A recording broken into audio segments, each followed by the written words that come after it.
Before I give my thoughts on this last episode of Monday Night Raw, I have to deliver a personal message to R-Truth. You are a lucky bastard. You seriously are, because had you had cost The Miz his Money in the Bank briefcase, and, well, you did cost him a WWE Championship, but you know what? At least he still has that briefcase, because had he cashed it in and you ran down to that ring sticking your nose where it didn't belong and cost him the championship and the Money in the Bank briefcase, I would have came looking for your... You know what? Seriously? Let me just stop right there, because they would be using this video as evidence against me in a fucking trial. Like, that's seriously how much rage I had against R-Truth. That's seriously how much I despised him and hated his guts in that moment. But like I said, luckily The Miz, he still has that briefcase, and he will live on to fight another day. No matter who has that championship, no matter what the time is, no matter what the date is, no matter where the place is, he will go on and he'll cash that Money in the Bank in, and he will win the WWE Championship. Like, that's a given.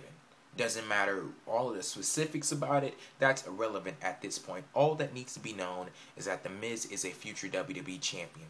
Now, I'll move on to the rest of the show. All in all, this was a great episode of Raw. A lot of exciting things, a lot of big things happened in this show. We started out with a very big match, and it turned out to be a pay-per-view quality match as far as I'm concerned. It was Chris Jericho versus Edge versus Randy Orton.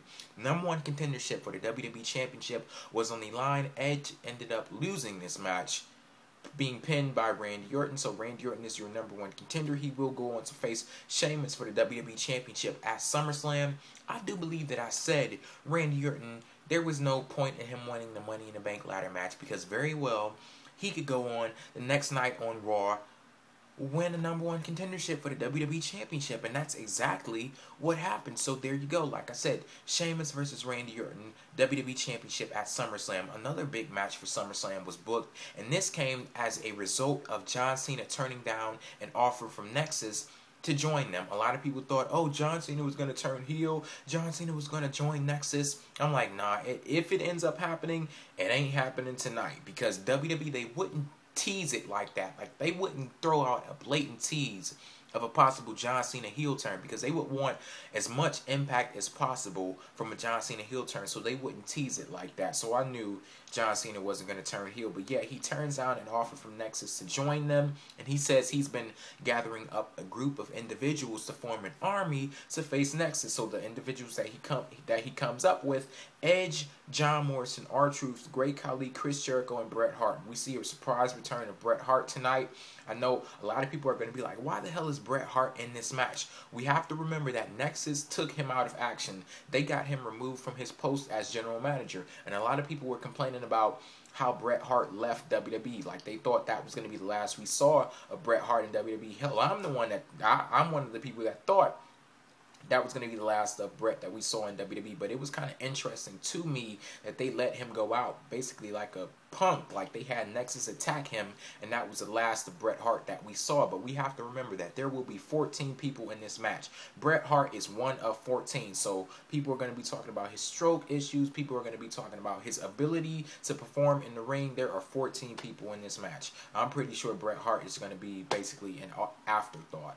Like, he isn't going to get much action, I'm pretty sure. But, of course, they're going to let him get a chance to get revenge on Nexus. But, yeah, John Cena, Edge, John Morrison, R-Truth, Great Khali, Chris Jericho, and Bret Hart versus Nexus. That's been booked for SummerSlam, along with the WWE Championship match. Like I said, this episode of Raw, it was a great show. It was very exciting. A lot of big moments happened on this show. WWE, they're taking this momentum from the Money in the Bank pay-per-view, rolling right into SummerSlam, their biggest pay-per-view of besides WrestleMania. So, well, WrestleMania of the summer. So, yeah, can't wait to see what happens in the future. We have NXT to look forward to tomorrow. Kane on SmackDown as the World Heavyweight Champion, and I will be making a video later on, maybe on Wednesday, discussing a lot of things, such as maybe I'll talk about TNA a little bit more, because the TNA fans, they never cease to amaze me. Like, they seriously don't. And and also the Miz critics, the ones who like to bring up the fact that he was on reality TV before going to WWE, I'll be addressing that and hopefully putting that to rest, and you guys will have all of that to look forward to. So make sure you rate this video, thumbs up, subscribe if you haven't, and make sure you let me know your comments down in the comment section below. Peace out.